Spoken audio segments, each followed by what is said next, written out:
Desejar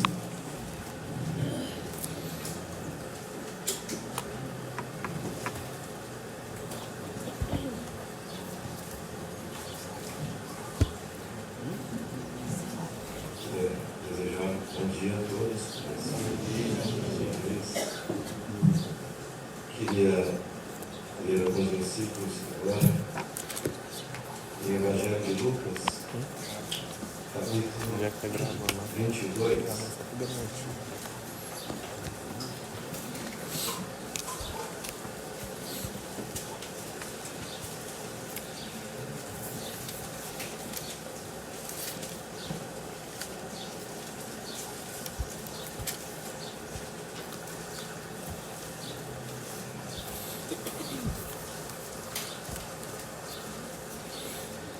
Nós vamos ler o versículo 24, depois a gente salta para o versículo 31.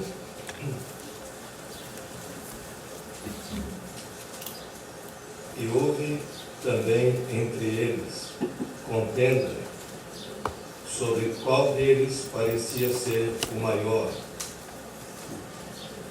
Essa discussão aqui foi entre os apóstolos. Discutiram para saber qual deles parecia ser o maior. Versículo 31. Disse também o Senhor: Simão, Simão, eis que Satanás vos pediu para vos ir andar como trigo, mas eu roguei por ti, para que a tua fé não desfaleça. E tu, quando te converteres, confirma a teus irmãos. E ele lhe disse: Senhor, estou pronto para ir contigo até a prisão e a morte. Mas ele disse: Digo-te, Pedro, que não cantará hoje o galo, antes que 3 vezes negues que me conheces. É só isso que nós vamos ler. Que Deus nos abençoe, nos ajude com a inspiração da sua palavra.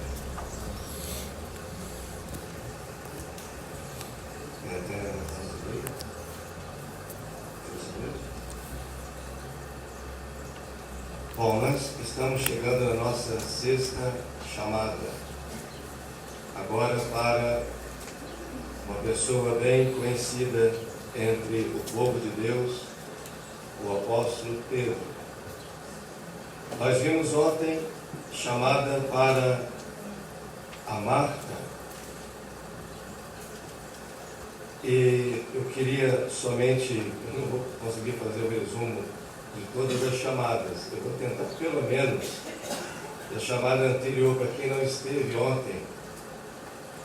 A única coisa que eu gostaria, quem sabe, de destacar daquilo que nós vimos ontem é o fato que o Senhor Jesus Cristo tinha prazer em estar na casa daqueles irmãos. Mais uma vez eu tenho que dizer que para mim isso é precioso, mas também é desafiador. Se você fosse convidado, bom, eu estou convidando então,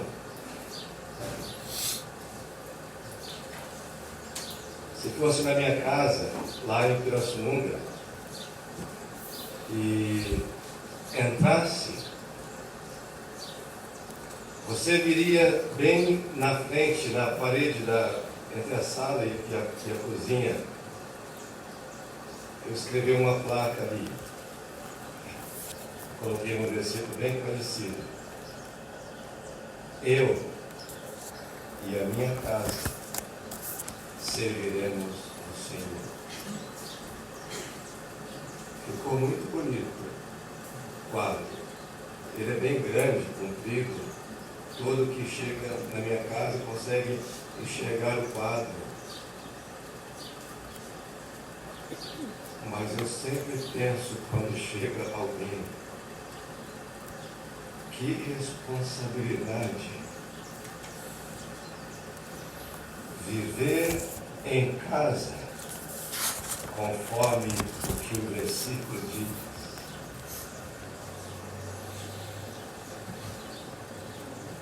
Ter o Senhor Jesus Cristo na casa de Marta, mas é Pedro que nós vamos falar, mas eu quero só destacar isso. Era uma responsabilidade para aquela família. O Senhor Jesus se sentia à vontade ali. A casa de Marta virou um quartel-general. O Senhor ia a Jerusalém e voltava para Betânia. Sentia prazer na casa daqueles irmãos. Não havia nada ali dentro que o constrangesse a ficar ali. Irmãos, nós temos que rever muitas coisas dentro das nossas casas, para que o Salvador realmente possa preencher cada espaço. Eu lembro quando eu casei, e eu vi uma história, não sei se os irmãos conhecem alguém recém-casado, tudo me chamou a atenção que era recém-casado, e alguém recebeu um quadro que era uma figura do Senhor Jesus Cristo, mas eu não quero discutir isso agora.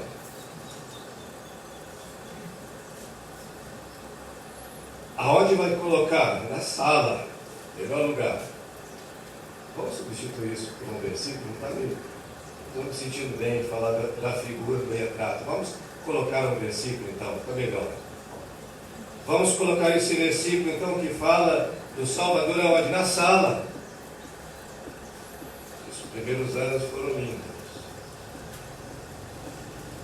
Mas coisas entraram na casa. Móveis novos, que já não combinavam muito com a cor da moldura do quadro. Então vamos tirar o quadro e colocar no corredor. E assim o quadro foi, andando pela casa, até chegar na cozinha. E por fim, já achando que estava velho demais, encostado no quartinho escuro lá no fundo da casa.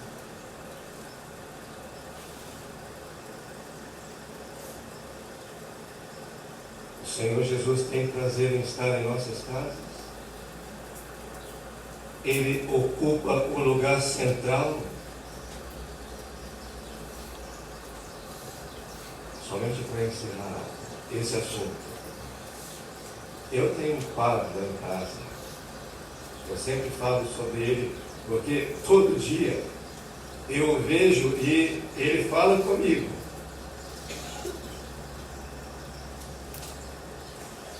Sabe o que está escrito nele? Cristo é o cabeça deste lar. O convidado secreto de cada refeição. O ouvinte silencioso de cada conversa.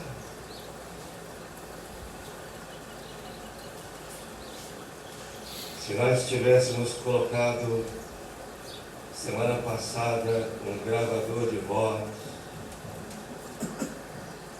debaixo da mesa das nossas salas de jantar, gravando as nossas conversas a semana inteira, está me acompanhando? Nós poderíamos pedir para o Adi reproduzir aqui a conversa? O que nós falamos dentro de casa? Você estaria tranquilo?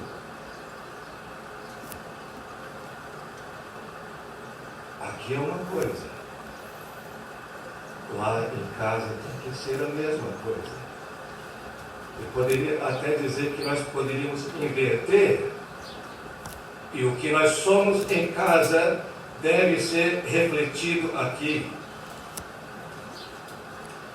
Eu não vou pedir para ninguém levantar a mão, porque eu acho que eu não teria coragem de levantar a minha mão.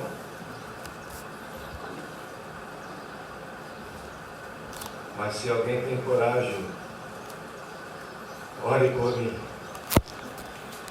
Ore por mim. Então nós temos aqui em Lucas a chamada para o apóstolo Pedro. Mas é interessante nós destacarmos que o Senhor Jesus Cristo não fala Pedro, Pedro. Vocês perceberam isso? Mas ele diz Simão, Simão. Simão era o nome dele antes de ser salvo. Não é que mudou o nome, mas quando ele é apresentado para o Senhor Jesus Cristo, o Senhor Jesus, ao olhar para Simão, ele diz: tu és Simão, filho de Jonas, tu serás chamado Pedro. Desculpem, lá naquela versão diz: tu serás chamado Cefas, que é o equivalente em aramaico de Pedro. Então, Cefas é Pedro, Pedro é Cefas. É a mesma pessoa. O nome Pedro significa pedra, rocha, firmeza. Mas aqui, o Senhor Jesus está dizendo Simão, que é a forma reduzida de Simeão, que significa aquele que ouve, ou aquele que é famoso.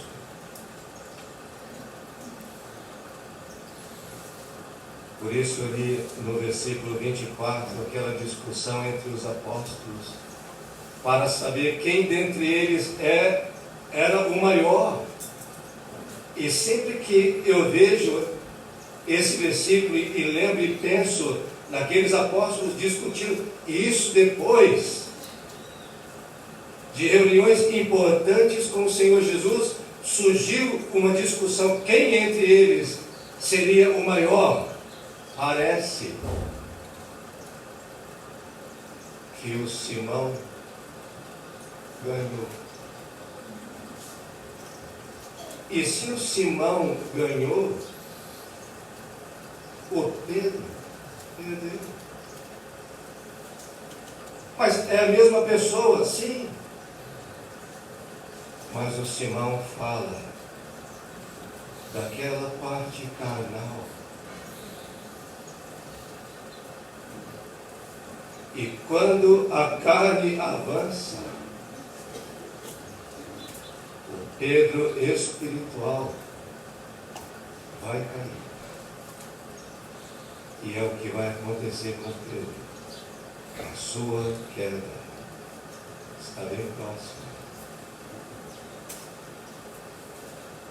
Mas eu queria pedir licença aos nossos irmãos que pudessem, é apenas uma linguagem figurativa, tá? Colocar as mãos nos bolsos e vamos tirar as pedras. Ninguém vai tacar pedra em Pedro, é difícil falar, mas nós não vamos atirar nele pedras.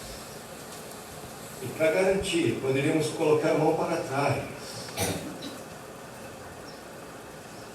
Porque o objetivo desse assunto aqui não é atirar e condenar e criticar este grande servo de Deus. mas é aprender lições, para que nós, quem sabe, pelo erro que ele cometeu, não venhamos também a cometer os mesmos erros. Ele vai cair. Mas alguém velho como eu, e talvez isso serve para qualquer ser humano. Estava fazendo caminhada outro dia com a minha filha, calçada cheia de árvores, raízes, romperam, a calçada ficou irregular, e eu bati a ponta do pé bem numa saliência. A mão foi para trás e fui tropeçando, por pouco que eu não fui para o chão. E eu ainda falei para ela, mas eu ia de cara para o chão, porque a mão foi para trás. Eu pensei, acho que eu estou ficando velho, porque nem o reflexo de botar a mão para frente parece que eu tenho mais. E ia ser uma queda de rosto no chão. É um aviso. Toda queda, ou todo tropeço, precede a queda.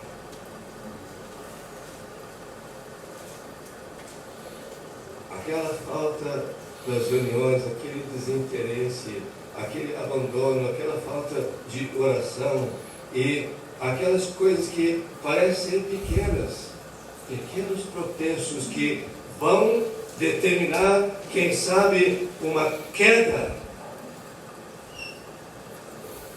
que às vezes pode ser até fatal.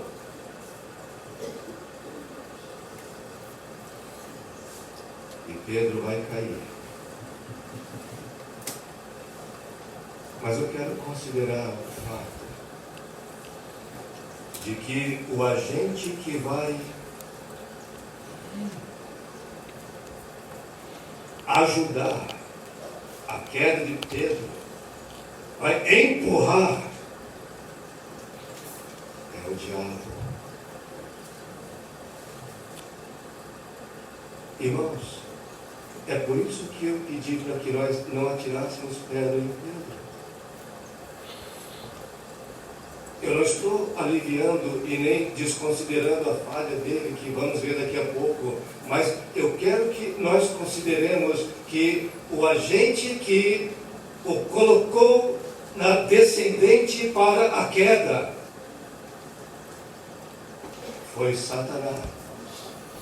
Não foi um principado, não foi uma hoste, nem um governador das trevas, nem uma força demoníaca ou uma legião como teve o gadareno, mas o chefe de todos eles,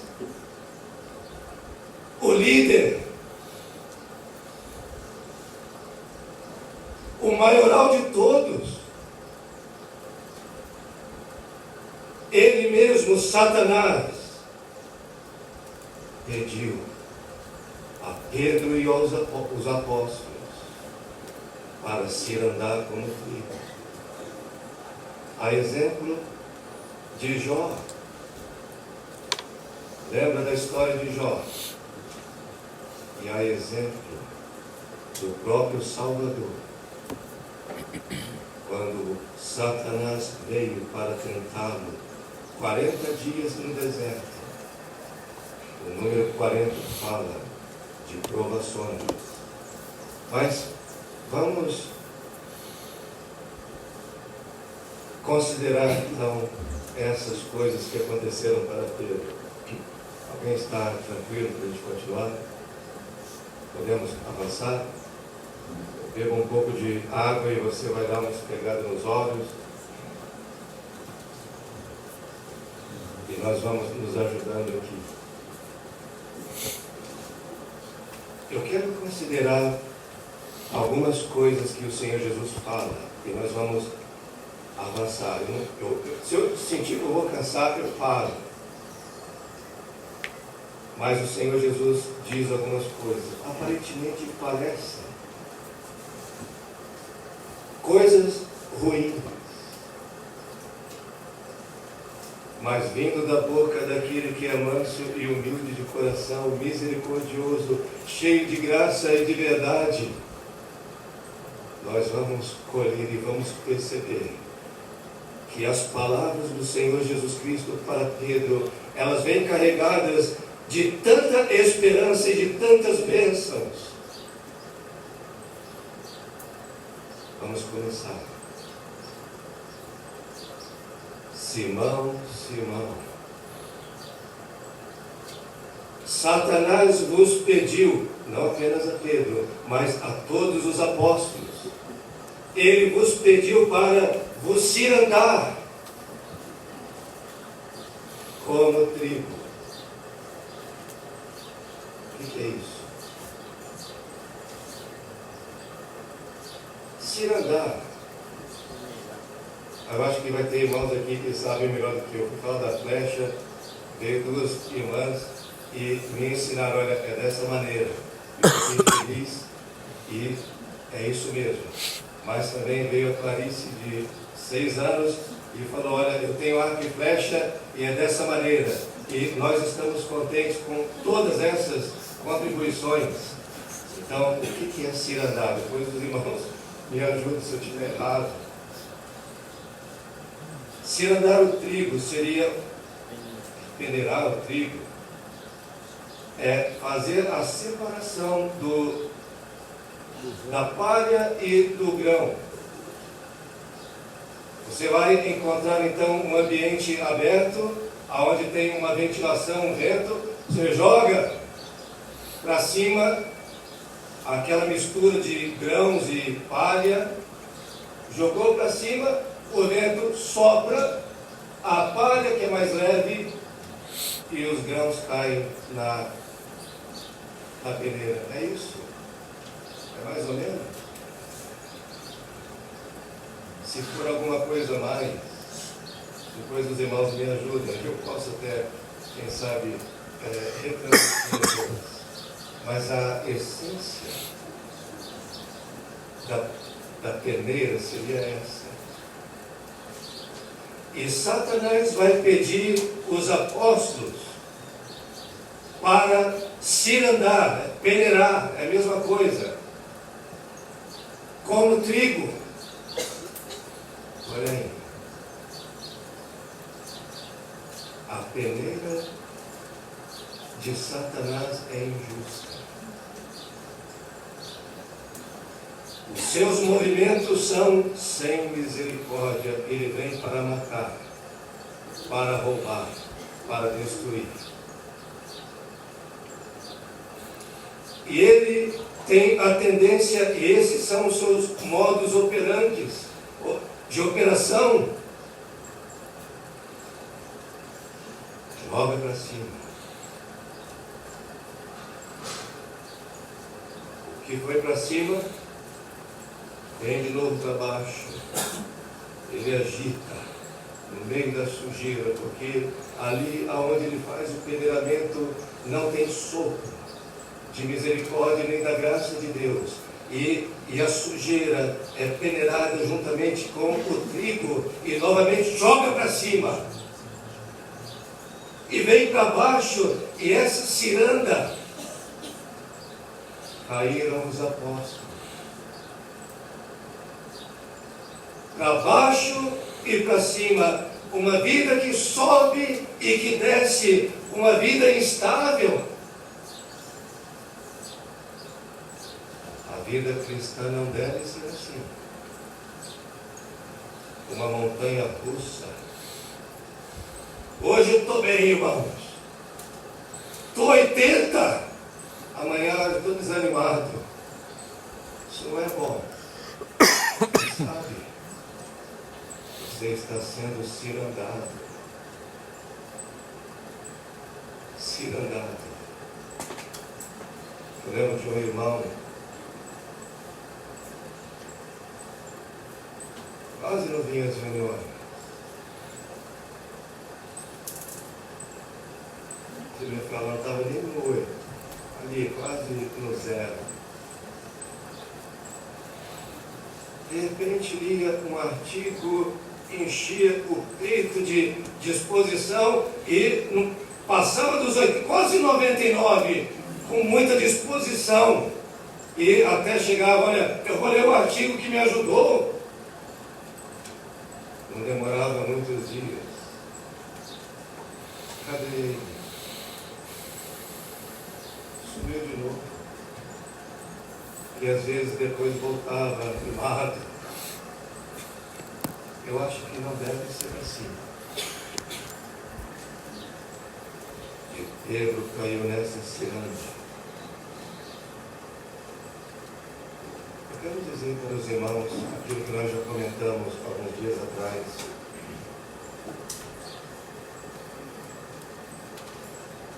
A gente tomar muito cuidado. Eu acho que eu estou contando tanta história para vocês. É que vem surgindo na minha mente, sabe? Eu tinha um chefe. Eu nem que ele não está aqui, acho que ele não vai escutar essa mensagem. Eu não vou falar o nome. Homem ruim. Ruim. A gente tinha uma frase lá que dizia assim, olha, cuide bem do seu chefe, porque o próximo pode ser pior. Homem ruim. E eu era o chefe. Eu era o encarregado da manutenção desses dias. E aquele homem de vez em quando vinha do nosso meio com pele de cordeiro e elogiava o grupo. Olha, foi uma maravilha que vocês fizeram, não vai ter nos detalhes, mas olha, jogava-nos, sabe, parece um foguete, e todo mundo ficava, sabe, orgulhoso. Terminava aquela ciranda. Eu reuni o grupo e falava assim, cuidado, cuidado. Alguém já jogou vôlei aqui? Já jogaram? Não estou falando se alguém é atleta, não é isso? Alguém já foi levantador de já? E quando se levanta a bola, se prepara que vai vir um corte fatal. Irmão, Satanás faz isso. Ele vai levantando o ego. Ele vai, lembra que a gente falou que tem irmãos que não podem ser elogiados? Ele vai massageando aquele ego. Olha, você é bom.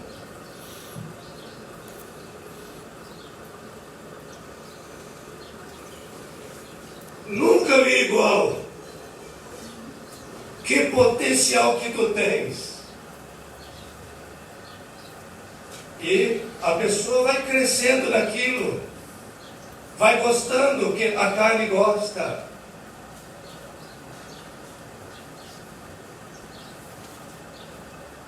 Aí vai ser uma elevação até as alturas. E o tombo vai ser feito. Por outro lado, quando isso não vai funcionar para uma pessoa que está indo bem, o diabo então vem no sentido contrário. Mas o que você pensa que é? Você acha que vai continuar firme desse jeito? Tu és um fraco. Ele joga lá para baixo. E nós comentamos alguns dias de pessoas que não sabem ser criticadas. Pois, irmãos, o diabo virá para arrebentar, para destruir. Se possível, ou vai passar uma rasteira para você cair e te empurrar. para te destruir. Por isso, cuidado. Eu lembro de uma história. O senhor Arnaldo falando para mim de um homem. Era uma história muito conhecida na nossa família, talvez eu não tenha falado diretamente para mim, mas eu lembro essa história correu muito na família. Eu nem sei se foi ele, a pessoa, mas terminada uma reunião, os pregadores iam à frente para receber os cumprimentos dos ouvintes. Eu não sei se aqui na região fazem esse tipo desse jeito. O pregador estava posicionado do lado de fora, os ouvintes estavam cumprimentando, até que chegou um. Parece que estava com a peneira já. Que mensagem! E ainda, que mensagem! O pregador chamou ele para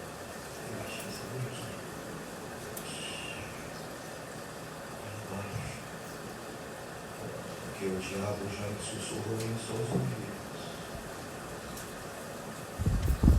E ele estava em exercício para não subir junto com a sujeira.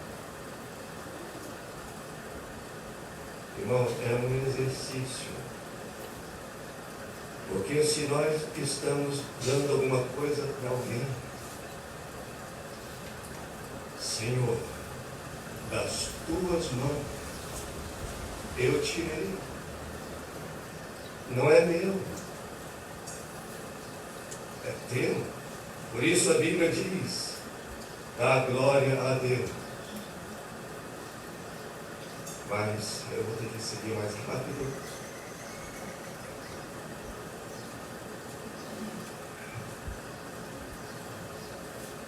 Qual é a mensagem de esperança nisso tudo aqui? Como vivo. Isso é lindo. Ele não disse que Satanás iria cirandá-lo como o joio. Eu ficaria preocupado com o Deus. Irmãos, se você está passando pela ciranda do diabo, ou por algum mensageiro dele, saiba tu que o diabo não vai atrás de mortos, mas ele vai procurar vivos. Então, o fato de que você está sendo tentado, provado, significa que tu és uma pessoa que tem vida. Esses conflitos que surgem, essas dúvidas que vêm, são lançadas pelo diabo, mas ele as lança sobre os vivos. Então, se você está passando por isso, tu és trigo. Isso é bom. A outra coisa que eu quero considerar, versículo 32, o Senhor Jesus diz: mas eu roguei por ti. O mais de Deus sempre faz toda a diferença. Mas Deus prova o seu amor para conosco. Estávamos perdidos, mortos em nossas ofensas e pecados, mas Deus, sendo riquíssimo, mas Deus. E aqui para Simão, para Pedro, e para nós também, irmão, sempre haverá um mar das misericórdias de Deus para conosco. Olha só quem é o agente que quis peneirar e cirandar Pedro, o diabo. O líder, o chefe máximo desses demônios todos. Mas olha só quem rogou por Pedro. O Senhor Jesus Cristo. Pedro. Não foi um arcanjo, não foi um anjo, eu mesmo. Roguei por ti, para que a tua fé não desfaleça. Sem fé, irmãos, é impossível agradar a Deus. Mas vamos seguir. E tu, quando te converteres, confirma a teus irmãos. Eu quero tocar nesse assunto. Talvez vai gerar uma dúvida aqui, mas Pedro precisava se converter, o Simão precisava se converter de novo. O que é isso? Não é a conversão da alma aqui, mas é a regeneração, ou, fugindo a palavra, a reconciliação, ou o restabelecimento da saúde espiritual de Pedro, a volta à comunhão. Quando tu fores restabelecido, Pedro, confirma os teus irmãos. Quando foi que Pedro foi restabelecido? Vocês lembram? Nós vamos chegar num assunto bem delicado aqui agora. Eu acredito que foi naquele dia, junto ao mar de Tiberíades, quando o Senhor Jesus apareceu e Pedro estava pescando. E naquela praia, o Senhor Jesus vai lançar 3 questionamentos para Pedro. Lembra? Eu quero reproduzir rapidamente porque é de muita importância nós captarmos isso. O Senhor Jesus chega para Simão de novo. Ele não fala Pedro, mas Simão ainda estava na carne. E o Senhor Jesus, no Evangelho de João, diz: Simão, filho de Jonas, amas-me mais do que estes outros me amam? Olha, ele tinha vencido a discussão lá atrás. Para ser o maior de todos os apóstolos, e o Senhor Jesus agora vem: amas-me mais do que os outros a quem você venceu? O seu amor por mim é maior do que o deles? E Pedro responde: Senhor, tu sabes que eu te amo. E o Senhor Jesus diz: apacenta os meus cordeirinhos. O Senhor Jesus volta a repetir: Pedro, amas-me. E Pedro volta a responder: Senhor, tu sabes que eu te amo. E pela terceira vez o Senhor Jesus volta a repetir: Pedro, amas-me. E Pedro se entristece porque o Senhor Jesus repete pela terceira vez se ele o amava. E Pedro responde: Senhor, tu sabes todas as coisas, tu sabes que eu te amo. Irmãos, a versão original agora: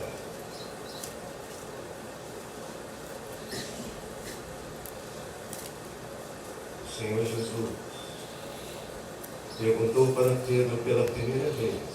Eu estou apenas agora repetindo a versão original desses versículos. Pedro, tu me amas? E Pedro responde: Senhor, eu gosto de ti.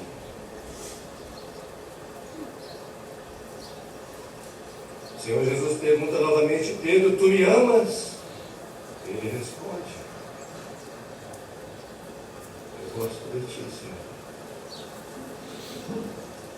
terceira vez o Senhor Jesus pergunta: Pedro, tu gosta de mim? E Pedro responde: Senhor, tu sabe, eu gosto de ti.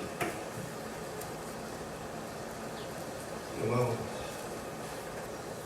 cair no pecado vai abalar até os nossos sentimentos por aquilo que nos amou.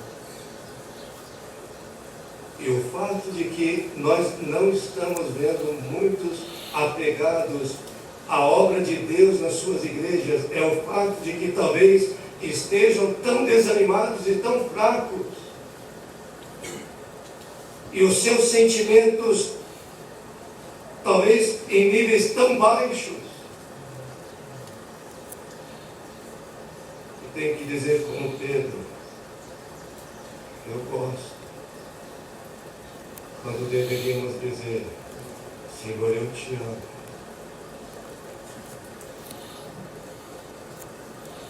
Bom, Pedro vai ser restaurado e vai confirmar os seus irmãos.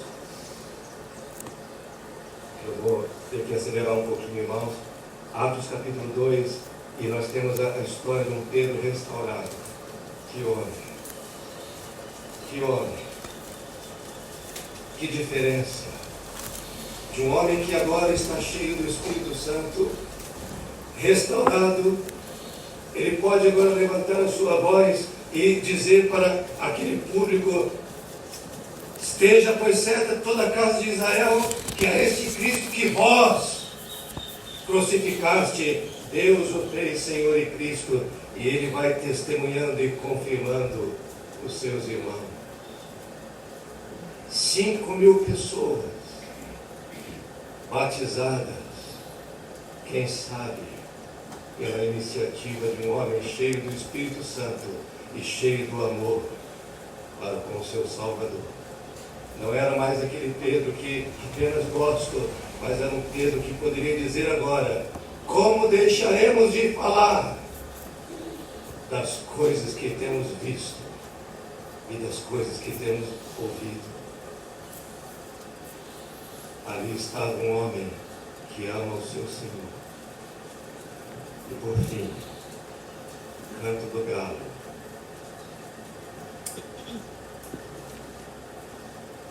Eu teria um crédito de uns 5 minutinhos, talvez. Vocês conseguem suportar um pouquinho mais? Porque eu queria falar do galo. Pode? Canto do galo. Reparem que ele começa dizendo: Simão, Simão. Mas o versículo 34, o Senhor Jesus diz: digo-te, Pedro. Ele mudou. Que não cantará hoje o galo, antes que 3 vezes negues que me conheces. Foi uma tristeza Pedro negar o Senhor Jesus Cristo, mas eu não vou ter tempo para discutir isso aqui. Eu quero olhar a figura desse bicho, porque eu estou feliz que o Senhor Jesus não falou para Pedro: Pedro, antes que as garras do urso te abracem, tu me negarás 3 vezes. Não foi isso. Pedro estaria morto, condenado. Também o Senhor Jesus não falou: antes que as mandíbulas do leão te devorem, tu me negarás 3 vezes. Não foi isso. Eu acho que tinha visto um galo lá longe. Foi a figura de um galo.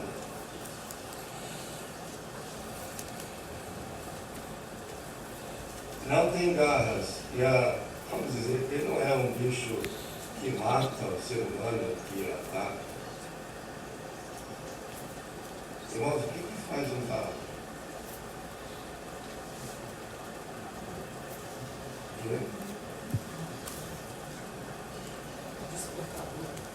Bom, eu vou beber água aqui, os irmãos vão pensando.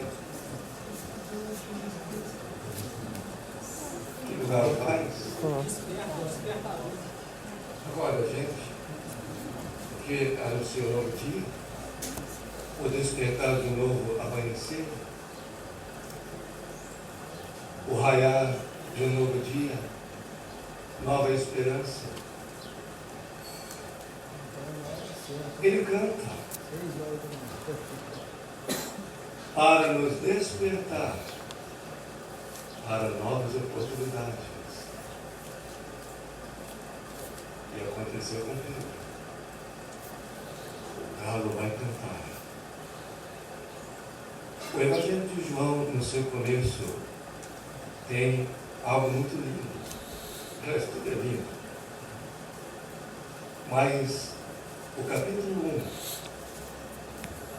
começa, no princípio era o Verbo. E o Verbo estava com Deus, e o Verbo era Deus. Gênesis capítulo 1 começa, no princípio criou Deus. Você pode pegar Gênesis capítulo 1 e comparar também com o começo do Evangelho de João, e você vai ver que há uma ligação entre Gênesis, a criação, e o Evangelho de João no seu começo. Você vai descobrir que João Batista, no dia seguinte, lembra dessa expressão? Vendo o Senhor Jesus passar, e essa expressão no dia seguinte vai aparecer várias vezes no começo do Evangelho de João, perfazendo um total de uma semana, o mesmo tempo da criação lá em Gênesis. Por que eu estou falando isso tudo aqui? Para o salvo, mesmo com as nossas falhas e tropeços, só para nós, viu? Haverá sempre um galo para despertar e anunciar um novo dia, um dia seguinte, em que podemos acertar, podemos ser diferentes do que fomos ontem. Nova oportunidade. Eu vou fechando a Bíblia, mas ainda quero falar desse bicho. Posso?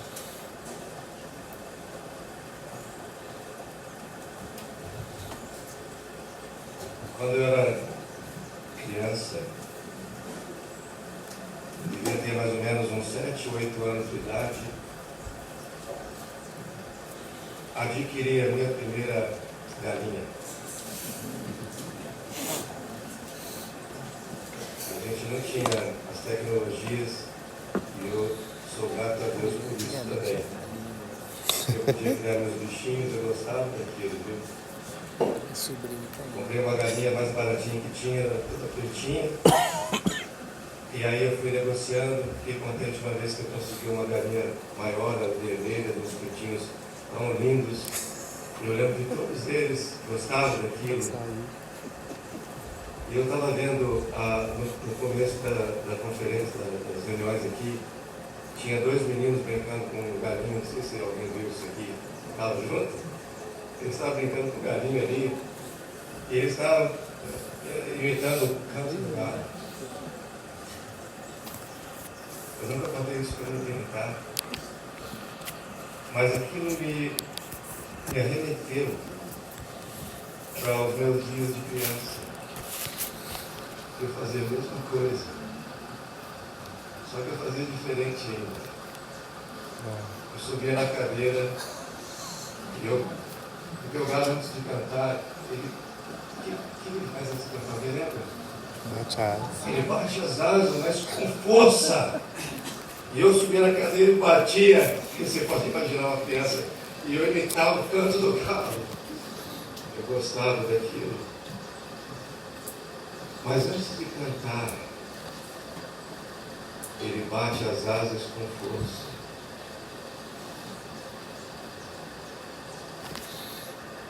Ele voa também. Mas a envergadura da asa dele, a envergadura de ponta a ponta, ela é muito pequena para o corpo do galo. É desproporcional. A envergadura não permite que ele faça um voo muito alto, e nem muito prolongado, e nem muito belo. Não é verdade? É diferente, por exemplo, do voo da águia. Aquela leveza nos ares, cortando o céu.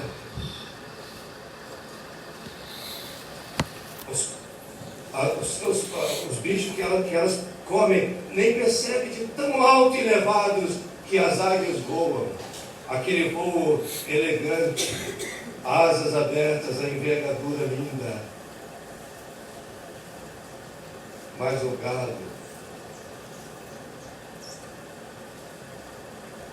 um voo pequeno, deselegante,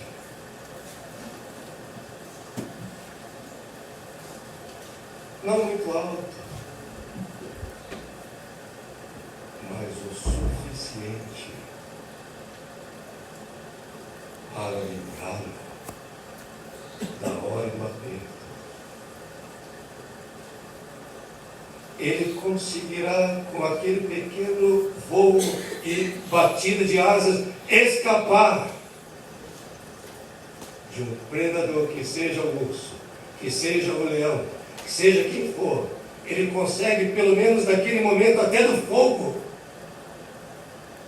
escapar daquele local de perigo e ir para um local seguro, não muito longe, mas seguro. Então, irmão,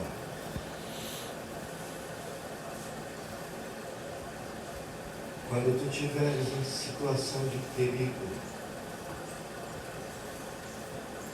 bata bem forte as suas pequenas asas,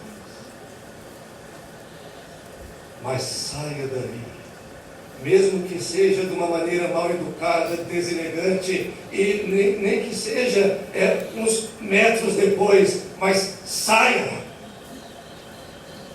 para não se contaminar, para não pecar, para não se assentar na roda dos escarnecedores. Bata as suas asas e saia do perigo. E eu encerro.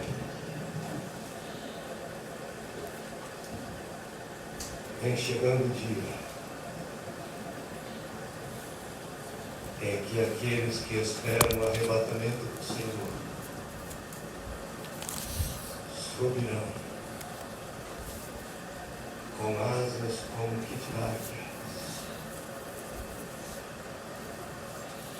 e voaremos no arrebatamento da igreja, um voo mais lindo, às alturas mais altas, e seremos arrebatados para o céu com asas de águia, para estar longe da presença do pecado.